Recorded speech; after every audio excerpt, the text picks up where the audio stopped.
வேலையை யாரோ கொடுப்பாங்க, ஆனா வீடு உங்களுக்கு சொந்தமாய் மாறும்.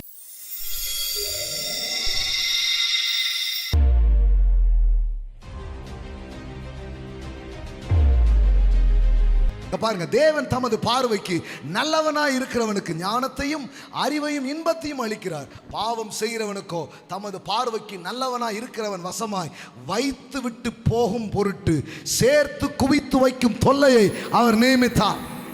சார், சிலருக்கு சேர்த்து குவிச்சு வைக்கிற வேலை உங்களுக்கு எனக்கும். somebody work you enjoy, somebody work you enjoy, somebody pay, amen, you eat, amen, amen. வேலையை யாரோ கொடுப்பாங்க, ஆனா வீடு உங்களுக்கு சொந்தமாய் மாறும். பாவியின் ஆஸ்தியோ நீதிமானுக்காக சேர்த்து வைக்கப்படும். ஆமென். அப்பன்னு அர்த்தம், அது யாரோ வேலை பார்த்தான், யாரோ சம்பாதிச்சான், யாரோ சேர்த்து வச்சான். கர்த்தர் சொல்றாரு, இங்க பாரு, சேர்த்து குவித்து வைக்கும் தொல்லையை அவனுக்கு கொடுத்தேன், அனுபவிக்கும் பாக்கியத்தையோ இல்லை. இந்த வருஷம் லிட்ரலா நீங்க பார்க்க போறீங்க, லிட்ரலா நீங்க பார்க்க போறீங்க. நீங்கள் விதைக்காததை அறுக்கிற வருஷம், நீங்கள் கட்டாத வீட்டுக்குள்ளே போகிற வருஷம், நீங்கள் நிரப்பாத சகல வஸ்துக்களாலே ஆமென் உங்களை கர்த்தர் நிரப்பி ஆசீர்வதிக்கிற ஒரு வருஷம். பாருங்க, கடவுள் ஏன் இந்த வார்த்தையை சொல்றாரு? நீ நிரப்பல, நீ கட்டல, நீ வெட்டல, நீ நடல, ஆனா நீ அனுபவிப்பாய். இதாங்க கிரேஸ், இதாங்க கிரேஸ்.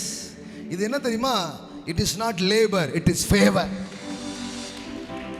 ஆமா, இது நான் முயற்சித்து நான் பாடுபட்டு எனக்கு வரல, இது ஆசீர்வாதம்.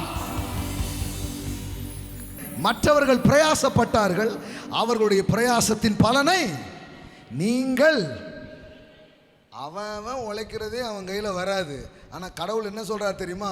நிறைய பேர் பண்ணிட்டு வாங்காமலே போயிட்டான்ப்பா, அத்தனையும் உனக்கு வரப்போகுதுன்ற.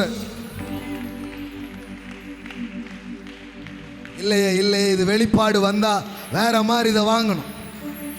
ஆமா, நீங்கள் பிரயாசப்படாது, அதாவது ஆசீர்வாதம் உன் கைகளின் பிரயாசத்தை நீ, அது ஓகே. இது நான் பிரயாசமே படல, ஆனா சாப்பிடுவேன்ற.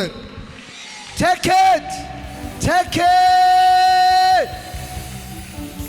யாரோ உங்களுக்காக ரெடி பண்ணி உங்க கையில கொடுக்க போறாங்க. somebody works you enjoy.